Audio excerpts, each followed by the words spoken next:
Bien, pasemos a analizar cada uno de los elementos de la relación jurídica. El primer elemento, una norma jurídica positiva. Como ustedes bien saben, tenemos una definición que es un juicio prescriptivo de carácter generalmente imperativo que establece conductas que el derecho o la sociedad a través del derecho considera susceptibles de estímulo o de prohibición. De tal modo que las normas jurídicas con la técnica de la coactividad, vale decir, de la fuerza legítima centralizada en los órganos del Estado, pueden hacer cumplir el contenido preceptivo de la norma a sus destinatarios aún en contra de la voluntad de los mismos. El segundo elemento son los sujetos. Respecto a los sujetos de derecho vamos a profundizar, ¿verdad? Y aquí vamos a ver todas las clasificaciones entre personas naturales y personas jurídicas. Lo que diremos es que la posición que ocupan en la relación jurídica depende de la titularidad o no de derechos, o como diría Kelsen, de la carga del deber jurídico que la norma hace pesar sobre uno de estos. Así las cosas, el sujeto pretensor, quien pretende de otro sujeto una prestación, se llama sujeto activo. Y el otro sujeto, el que debe cumplir la prestación en favor de otro, se llama sujeto pasivo. Esta relación entre sujeto activo y sujeto pasivo también es muy importante para poder determinar la relación que existe entre deber jurídico y derecho subjetivo. Como habíamos quedado en el esquema tradicional de Hans Kelsen, si nosotros extraemos el concepto de deber jurídico a partir del acto antijurídico, recordemos aquello, el acto antijurídico es el antecedente de la aplicación de la sanción. Si esto es así, entonces el deber jurídico es la conducta opuesta al acto antijurídico.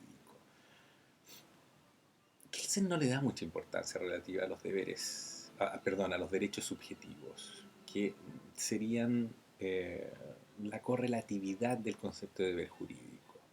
Para Kelsen es una construcción meramente normativa, vale decir, en la medida en que alguien pueda exigir un deber de otro, nosotros podemos imaginar que esa persona tiene un derecho.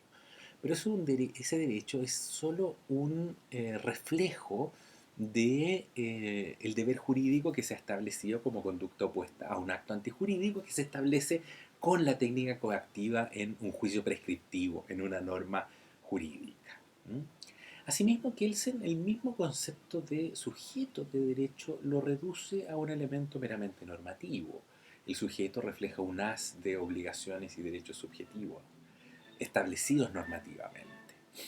Nosotros vamos a hacer algunos matices de diferencia con estas concepciones tan eh, al extremo del estructuralismo. Y cuando hablemos de los derechos subjetivos nos vamos a tener que referir necesariamente a los derechos fundamentales, en forma muy somera porque eso da para un curso aparte. En relación con entonces los sujetos y la posición que ocupan, tenemos que hay un sujeto activo y un sujeto pasivo dependiendo de la posición relativa que ocupen en la relación jurídica. Mm, Casi siempre se utiliza el ejemplo de la compraventa, pero eso los puede tender a confundir porque al tratarse de un contrato bilateral, la compraventa establece derechos y obligaciones recíprocas entre las partes, comprador y vendedor. Hagamos el ejercicio. Para hacer este ejercicio entonces es muy importante que ustedes consideren aisladamente las obligaciones del vendedor y las obligaciones del comprador, para así poder establecer esta relación sujeto activo sujeto pasivo en relación con la correlatividad entre derecho y deber. Veamos pues, supongamos un contrato de compra-venta de una bicicleta. Analicemos las obligaciones del vendedor de la bicicleta. Díganme ustedes cuáles son las obligaciones o la obligación del vendedor de la bicicleta. Correcto, el vendedor está obligado a la entrega de la cosa. ¿Y a qué tiene derecho el vendedor? Correcto, el vendedor tiene derecho a exigir del comprador la entrega del precio. Pues bien, respecto de la posición en que está el comprador. El comprador tiene la obligación o el deber jurídico de hacer entrega del precio de forma oportuna. Además, una serie de requisitos que ustedes ya verán en su curso de contratos en Derecho Civil. Y por otro lado, tiene el derecho de exigir la entrega de la cosa. ¿Mm? No sé si ha quedado claro con este ejemplo. Hay otros contratos que ustedes van a ver que son unilaterales y ahí es más fácil establecer esta relación simple entre sujeto activo y sujeto pasivo. Ahora, la relación sujeto activo-sujeto pasivo no solo se da en los contratos. Volvamos a recordar, como les he dicho, las fuentes de las obligaciones. A ver, díganme ustedes cuáles eran las fuentes de las obligaciones en el derecho romano y que persisten hasta el día de hoy.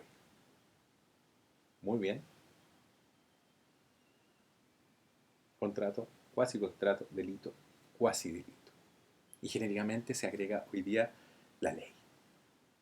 Y los más extremos en esta versión legalista de las fuentes de las obligaciones dicen que la ley es la única fuente de obligación. Bueno, esa discusión dejémosla para derecho civil después que ustedes pasen este curso de teoría del derecho, pasen el segundo curso de teorías de la argumentación jurídica en el segundo semestre, si es que empieza algún día, y ahí podemos seguir discutiendo estos temas.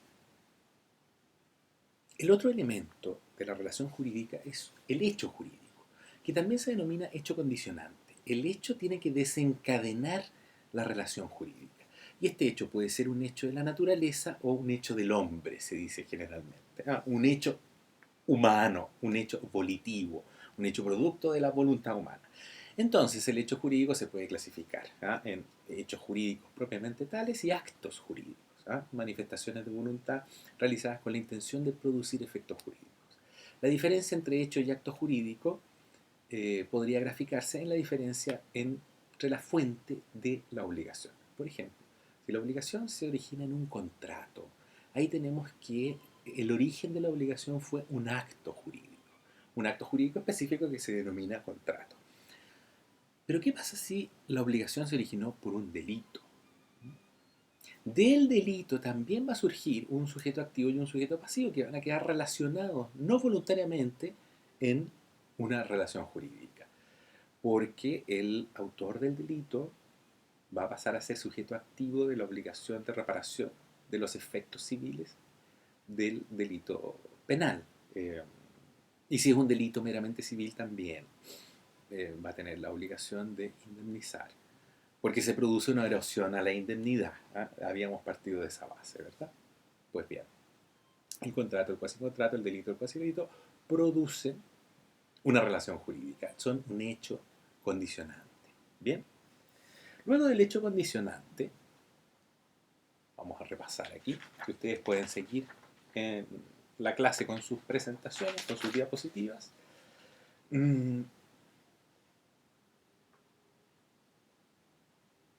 Diremos que además el hecho condicionante puede ser simple o complejo, dependiendo de la simplicidad o complejidad que este acarree.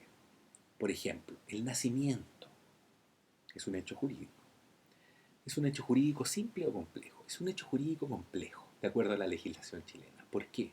Porque requiere de dos situaciones que tienen que verificarse. Primero tiene que haberse producido la separación completa del producto de la concepción de su madre. Y en segundo lugar tiene que el hijo haber sobrevivido un momento siquiera a la separación. Solo verificadas esos dos requisitos, o esos dos presupuestos más bien dicho, se ha producido el nacimiento y por ende se origina la personalidad jurídica del sujeto. Si no hay separación completa, no hay nacimiento. Si no hay supervivencia, un momento siquiera de la separación, tampoco hay nacimiento. Esto es lo que se denomina la teoría de la vitalidad. Bien. Luego decíamos que debe haber una correlatividad entre derecho y deber. Y Carlos Santiago Nino, en el texto que ustedes tienen que leer, cuando se refiere a los derechos subjetivos, distingue varias situaciones. Para entender esta parte de la correlatividad entre derecho y deber, es muy interesante que ustedes lean esa parte del texto de Carlos Santiago Nino. referida a los derechos, ¿ah? A los derechos subjetivos. Y él habla de las formas de manifestación de los derechos subjetivos y dice que una forma de manifestación es que un derecho puede ser correlato de una obligación activa o también puede ser correlato de una obligación pasiva. Entonces nosotros tenemos que distinguir o poner ejemplos de obligación activa y de obligación pasiva. ¿Recuerdan que hemos hablado de las acciones y las omisiones? Pues bien, esto es muy fácil. Como correlato de una obligación activa, el derecho es un derecho en cuanto ser titular de derecho me autoriza a exigir una acción de parte del sujeto pasivo. Al contrario, si el derecho está visto como correlato de obligación pasiva, la obligación del sujeto pasivo es abstenerse de una conducta. En este momento no se me ocurren otros ejemplos que un tanto pequeños burgueses. Por ejemplo, yo tengo una preciosa vista a la playa desde mi casa y interpongo una servidumbre de vista. Y entonces impido que el dueño del terreno colindante construya en altura evitando que yo tenga la vista, ¿no? Ese derecho mío sería un derecho como correlato de obligación pasiva en la medida que se cumple la obligación por el sujeto pasivo absteniéndose de una conducta determinada. En cambio, es correlato de obligación activa cuando, por ejemplo, yo compro algo y entonces el vendedor tiene la obligación de la entrega de la cosa. Y yo puedo entonces exigir la entrega de la cosa. Mi derecho subjetivo a la entrega de la cosa es un correlato de una obligación activa. ¿Ah? El vendedor tiene que activarse, tiene que realizar un decurso causal, una acción consistente en la entrega de la cosa, que también está regulado en el Código Civil, en la compraventa y en las leyes especiales que rigen la compraventa, que incluso hay tratados internacionales que rigen la compraventa internacional. Muy bien. Eso en cuanto a la correlatividad entre derecho y deber, hemos ahondado bastante.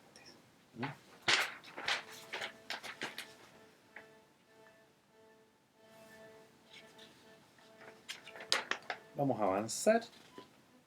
Aquí voy a hacer una aclaración. En la presentación de diapositivas yo incorporé eh, la clasificación de las cosas, hay una definición, porque el otro elemento de la relación jurídica es el objeto de derecho o la cosa, objetos o cosas. Yo hice un tiempo en otra universidad un curso de Derecho Civil, por lo tanto, de allí yo profundizaba mucho con mis estudiantes la clasificación de las cosas. Que ustedes van a ver en su curso de bienes en Derecho Civil. Por lo tanto, voy a dejar que eso lo estudien ustedes personalmente.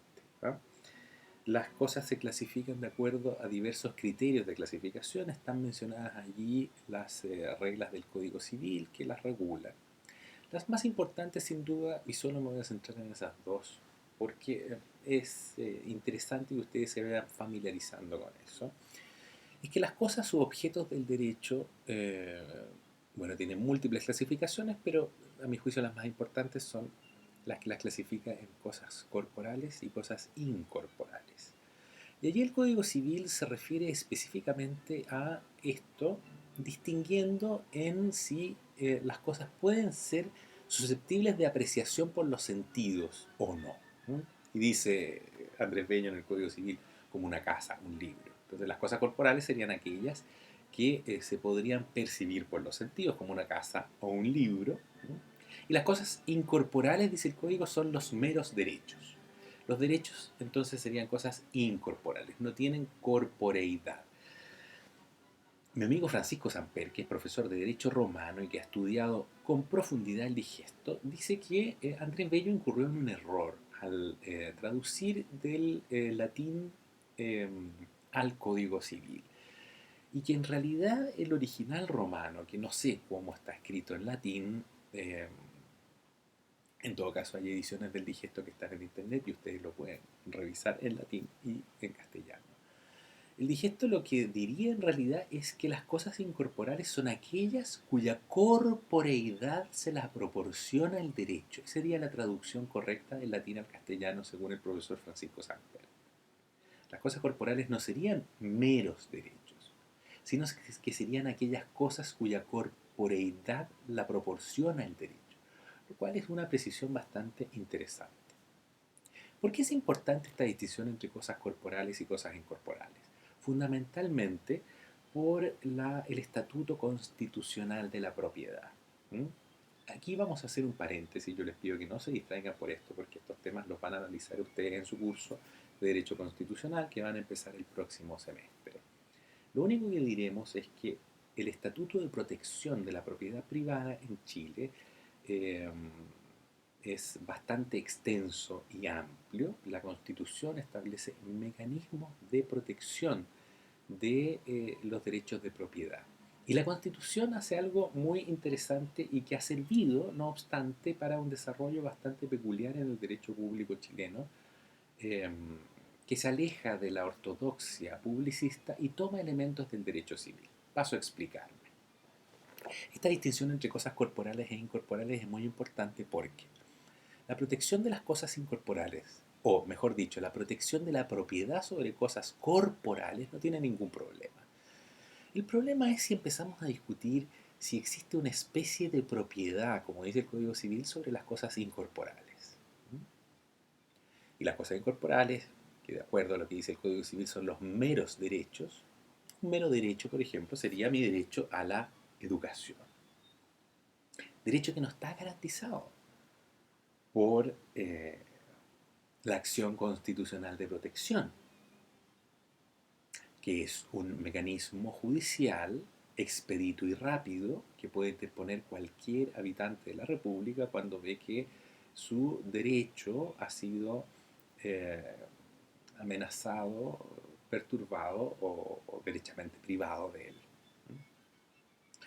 La Constitución, cuando regula la acción constitucional de protección, enumera los derechos constitucionales que específicamente están cautelados por la acción constitucional de protección.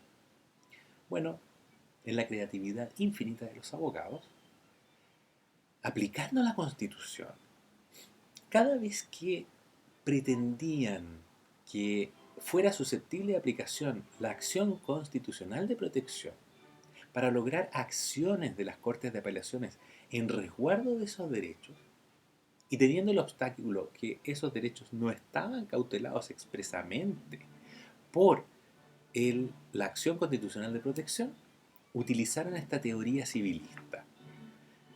Porque el derecho que sí está protegido es el derecho de propiedad. Y es más, tiene doble protección. El derecho de propiedad está protegido por la acción constitucional de protección y la acción constitucional de amparo económico, que protege además el emprendimiento privado frente al Estado e incluso tiene potestad de inhibir al Estado como Estado empresario cuando se logra acreditar que los particulares pueden dedicarse a ese ámbito de la actividad económica y además tiene otras cortapisas. El Estado puede ser empresario solo autorizado por ley de cobro calificado. Esos paradigmas al parecer están cambiando. Ya ven ustedes que hay farmacias populares en varias comunas. Bueno, eso es parte de otra historia. Lo interesante es entonces que, por ejemplo, si a un estudiante se le cancelaba la matrícula por alguna razón arbitraria, no por haber reprobado 4 veces el mismo ramo, por alguna razón arbitraria, entonces, como no estaba cautelado el derecho a la educación por la acción constitucional de protección, podíamos demandar y podíamos estar en un juicio de 9 años debatiendo hasta que llegara una sentencia y ese niño ya había salido de cuarto medio, entonces daba lo mismo.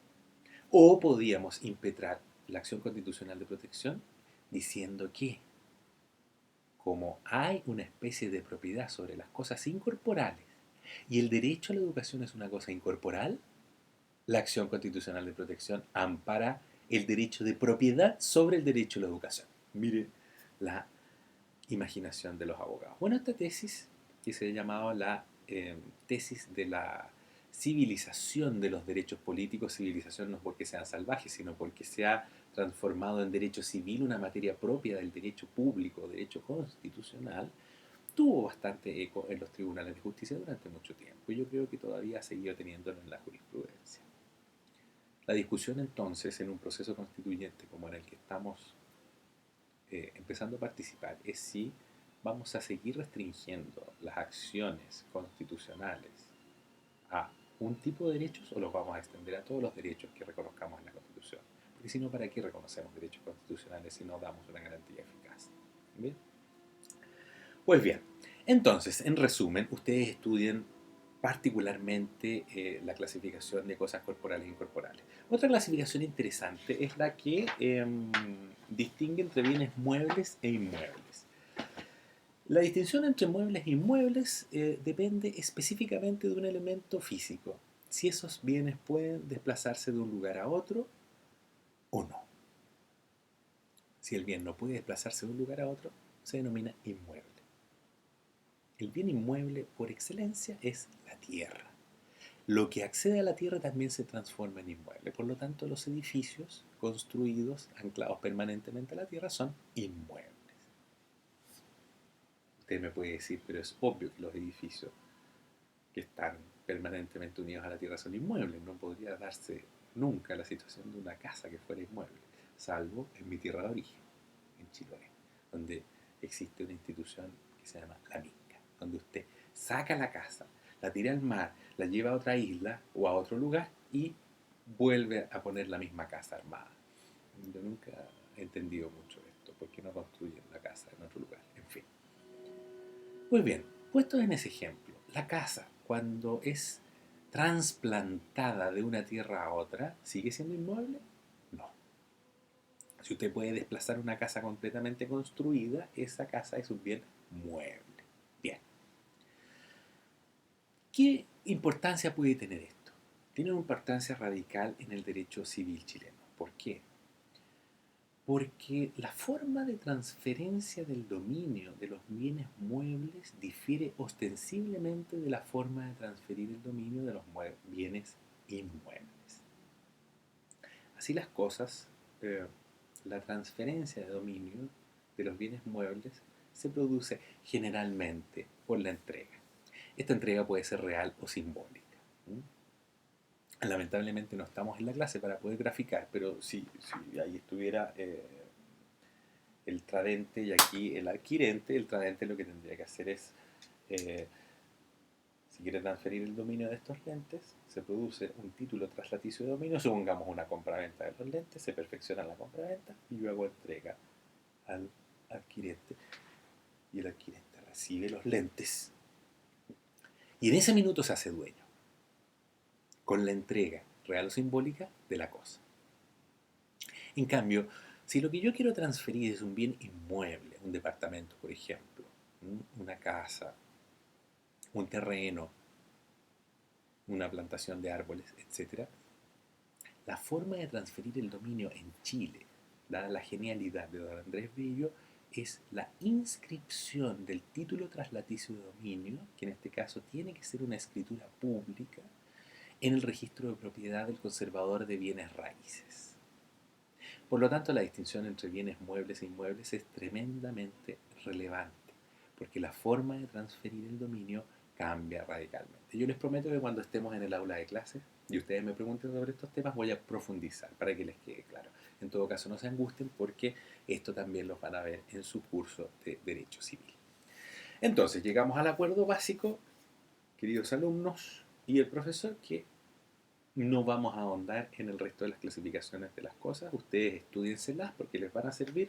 Yo no se las voy a preguntar en ninguna prueba ni en el examen.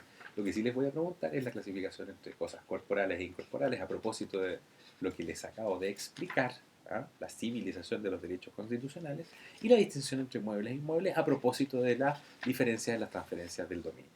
¿Ah? Muy bien. Siguiendo entonces con la relación jurídica, es el caso que nos refiramos. Y con esto se fijan, vamos a avanzar bastante en la presentación de esta parte de bienes comerciales. Bien, llegamos.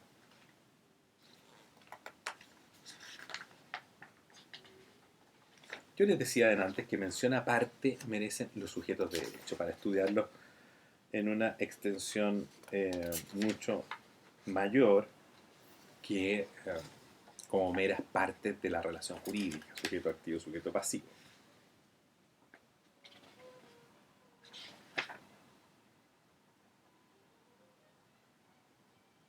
Perfecto. Ubiquen ustedes, por favor, en su presentación de diapositivas la parte donde comenzamos a hablar de los sujetos de derecho. Ya terminamos los objetos, toda esa clasificación latera, cosas fungibles, no fungibles, consumibles, inconsumibles, cosas de especie de cuerpo cierto, genéricas, etcétera, etcétera. Bienes nacionales de uso público, bienes comunes a todos los hombres. En fin, con eso se van a entretener en derecho civil. Entonces hablemos de los sujetos de derecho.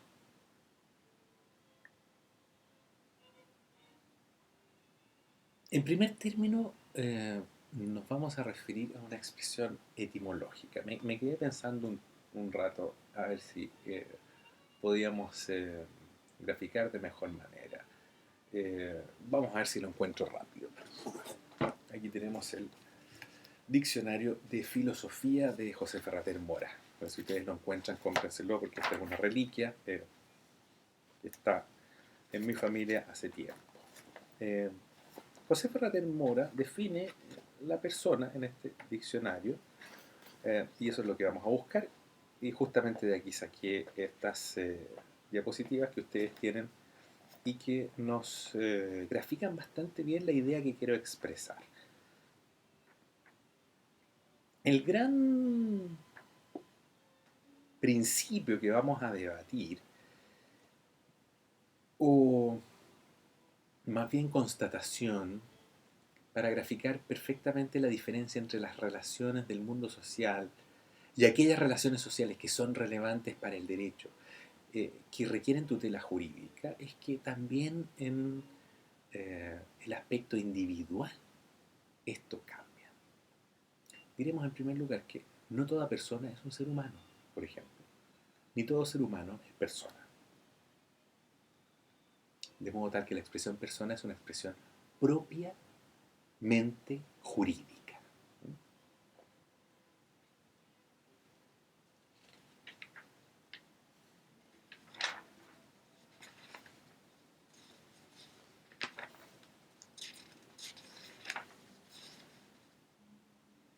Dice José Ferrater Mora, ese gran filósofo español: etimológicamente, persona suele derivarse de la expresión máscara, es decir, máscara que cubre el rostro del autor al desempeñar su papel en el teatro, y por extensión el papel desempeñado por un ser humano en la vida, la función de cada cual.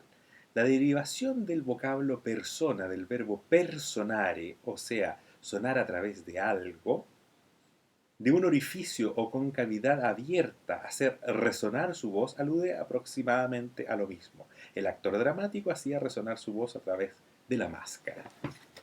Efectivamente, José Ferrater Mora se remonta a los orígenes del teatro en Grecia y en Roma.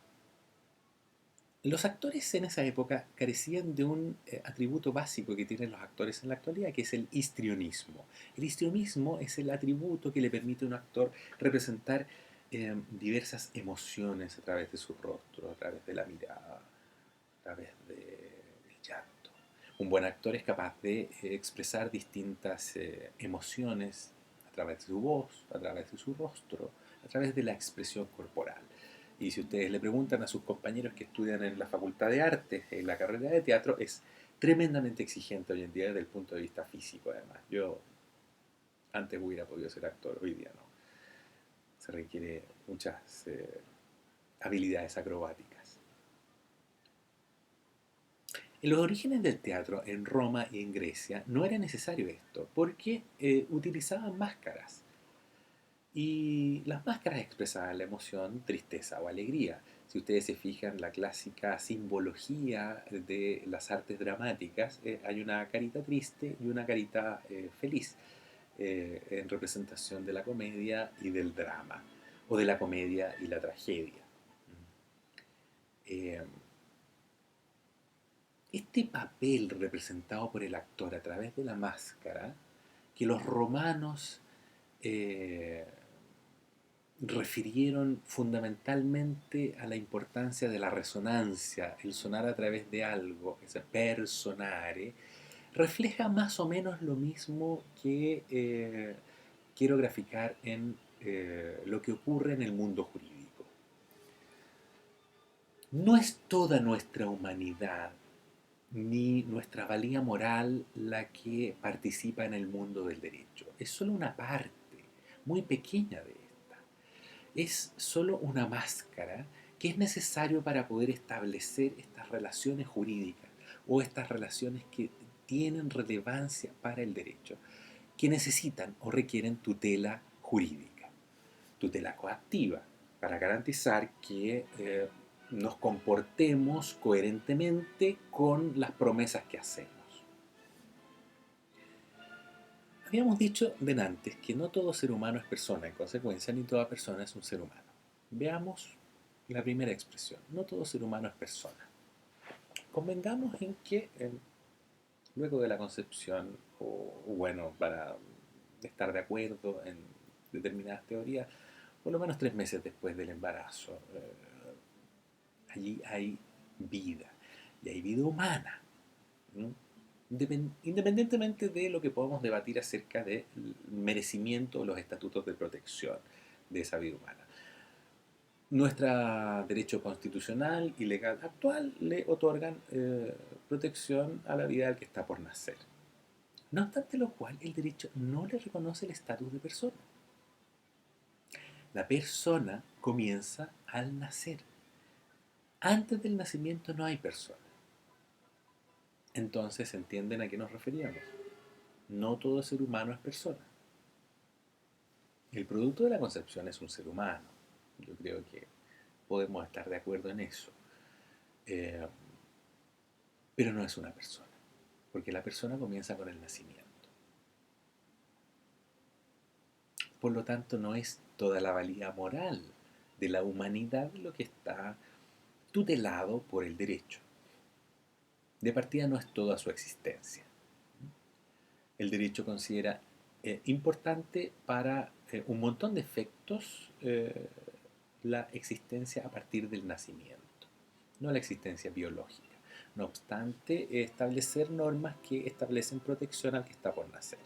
Hay normas en el Código Civil, por ejemplo, que establecen que el juez puede decretar medidas conservativas si tiene sospecha de que la madre está siendo irresponsable con su embarazo para proteger al que está por nacer, etcétera. Una serie de otras disposiciones. El Código Penal establece y prevé el delito de aborto y sanciona con penas graves al que maliciosamente causara un aborto y una serie de otras figuras penales.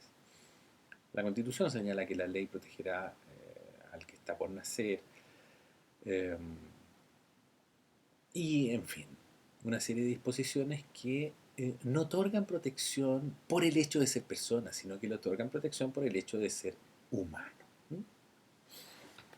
La otra expresión que nosotros dijimos delante, no toda persona es un ser humano. ¿Capta? ¿Me podrían dar un ejemplo de eso? Piensen 2 segundos.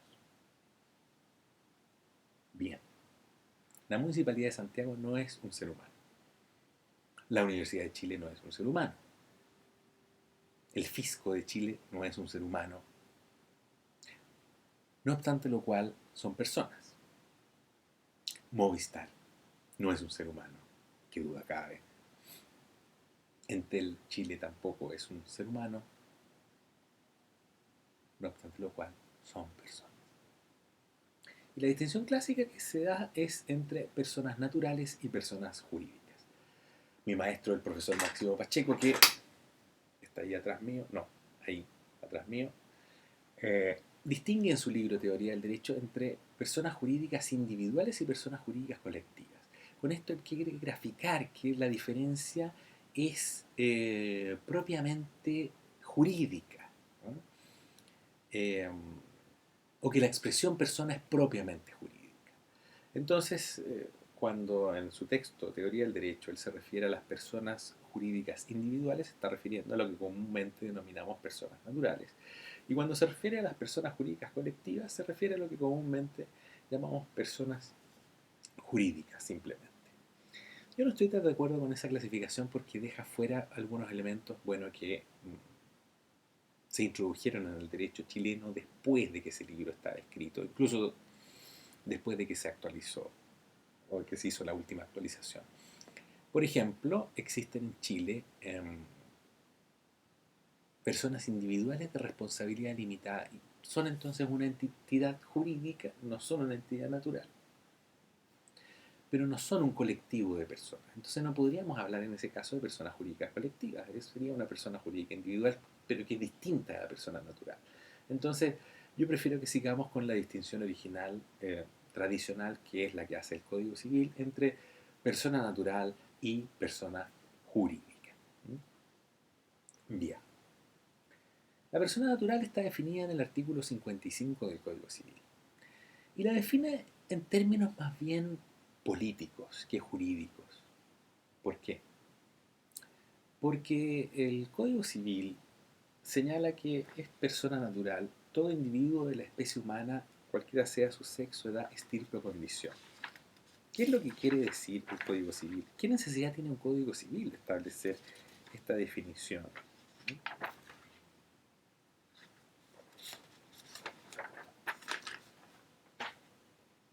El Código Civil, a mi juicio, está enfatizando allí el principio de igualdad, el principio de igualdad liberal. Nótese, es un principio de igualdad para considerar la equivalencia de los sujetos en el tráfico jurídico.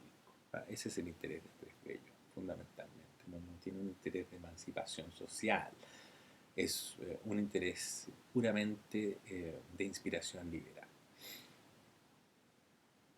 Cuando realmente podemos tomar elementos que nos sirven para la teoría del derecho, no nos basta el artículo 55. Bueno, el 55 agrega, divídense entre chilenos y extranjeros. Habría que ver qué distinciones importantes hay entre chilenos y extranjeros. Es el artículo 545 el relevante para la definición de personas jurídicas que nos permiten construir un concepto unitario de personalidad jurídica, que es allí donde los quiero llevar. El artículo 545 señala en primer lugar que la persona jurídica es una persona ficticia.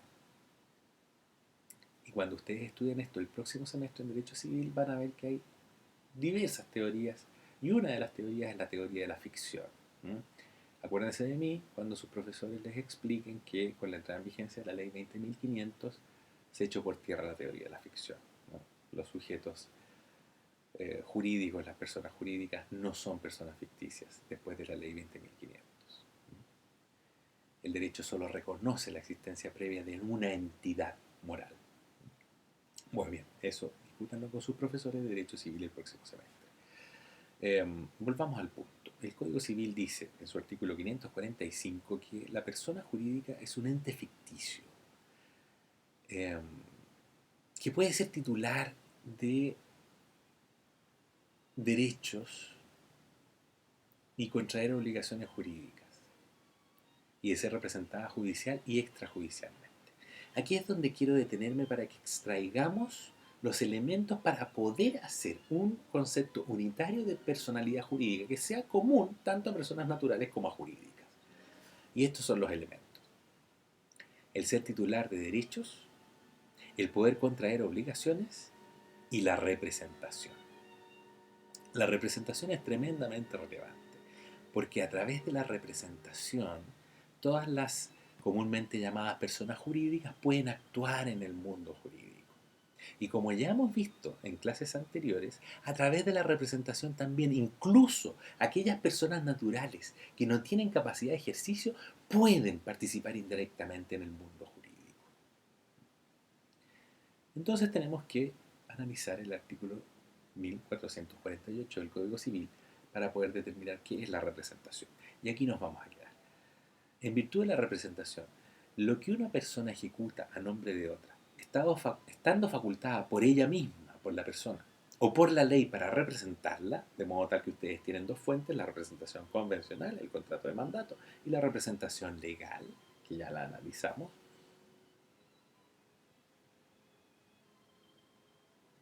produce como efecto la representación que las consecuencias jurídicas se radican en el patrimonio del representado y no en el patrimonio del representante. Me explico. Si yo lo represento a usted para que le compre una separata, yo voy a ir donde Moncho, al piso de arriba, le voy a pedir la separata, le voy a pagar, pero el dueño de la separata va a ser usted, no voy a ser yo, porque yo estoy representándolo a usted. Asimismo, su padre, por ejemplo, es un representante legal suyo. Y cualquier transacción que usted quiera hacer en su patrimonio, necesariamente si usted es menor de edad, tiene que hacerla representado por su padre. Si es una niña mayor de 12 años y menor de 18, puede ser autorizado por su padre. Y si es un niño mayor de 14 y menor de 18 años, también puede hacerlo autorizado por su padre. Porque en esos casos ustedes son menores adultos.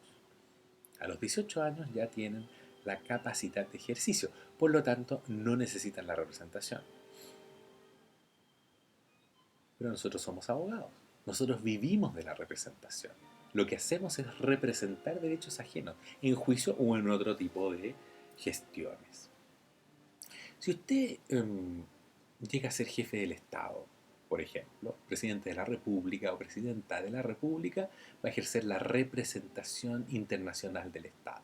Usted va a representar al Estado en todo el mundo. Supongamos que usted no quiere ejercer esta profesión en forma tradicional y quiere ingresar luego de que egresa de la carrera de Derecho a la Academia Diplomática Andrés Bello. Es el único lugar donde usted puede llegar a ser diplomático de carrera. Pues bien, en ese caso usted va a representar al Estado en el país de donde le toque ser embajador. Una vez más, la representación opera. Si usted es jefe superior de un servicio público autónomo, usted va a ser el representante legal de ese servicio público autónomo. Si usted es el presidente del directorio de una sociedad anónima o es el gerente general, va a ser el representante de esa persona jurídica. Para finalizar, vamos a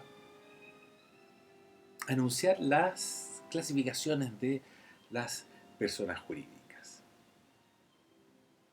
Las personas jurídicas se clasifican de acuerdo a si tienen o no fines de lucro.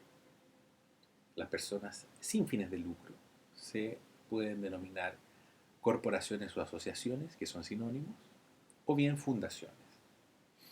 La diferencia fundamental entre una corporación, asociación y una fundación es que la corporación o asociación requiere como elemento central la reunión de personas que unen sus esfuerzos y puede ser un patrimonio con un fin altruista para emprender cierto objeto, generalmente de beneficencia, eh, que permita el cumplimiento de un objetivo determinado, para lo cual la unión de esas personas es fundamental.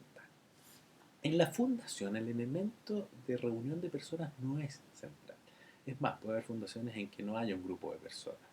Basta un acto fundacional que generalmente se producen por testamento. Usted deja un patrimonio determinado para efectos de que se aplique a fines benéficos, fines altruistas y siempre que no persiga el lucro. Eso es lo fundamental. Por ejemplo, las corporaciones que fundan universidades privadas, obviamente son sin fines de lucro, qué duda cabe. Como ejemplo de ello tenemos la Fundación López Pérez contra el cáncer. Y una serie de fundaciones, el Patronato Nacional de la Infancia, por ejemplo, en que hay un acto fundacional y un fundador deja un patrimonio para efectos de que se cumplan finalidades altruistas. Las personas jurídicas también pueden clasificarse en personas con fines de lucro. Y las personas con fines de lucro fundamentalmente son las sociedades. Si usted hace una sociedad es esencialmente para tener una finalidad lucrativa. Y de acuerdo a las formas sociales, se puede clasificar en sociedades de personas o sociedades de capital. Y las sociedades de personas son fundamentalmente la sociedad colectiva, la sociedad de responsabilidad limitada y la sociedad en comandita. Las sociedades de capital son las sociedades en comandita por acciones, las sociedades anónimas abiertas y las sociedades anónimas cerradas. ¿Cuál es lo importante? Que en este contrato de sociedad Dos o más personas ponen en común un capital con la finalidad de repartirse las utilidades que de ello provengan. Eso se llama lucro. Por lo tanto, son personas jurídicas con fines de lucro. Muy bien. Quedamos en esto. Espero que sigan estas clases. No obstante, siga la toma, porque cuando retomemos las actividades presenciales de aula, no vamos a repetir estos temas, sino que vamos a seguir avanzando con el programa del curso. Espero que estén muy bien y nos veremos cuando el pueblo soberano de los estudiantes de la facultad así lo determine.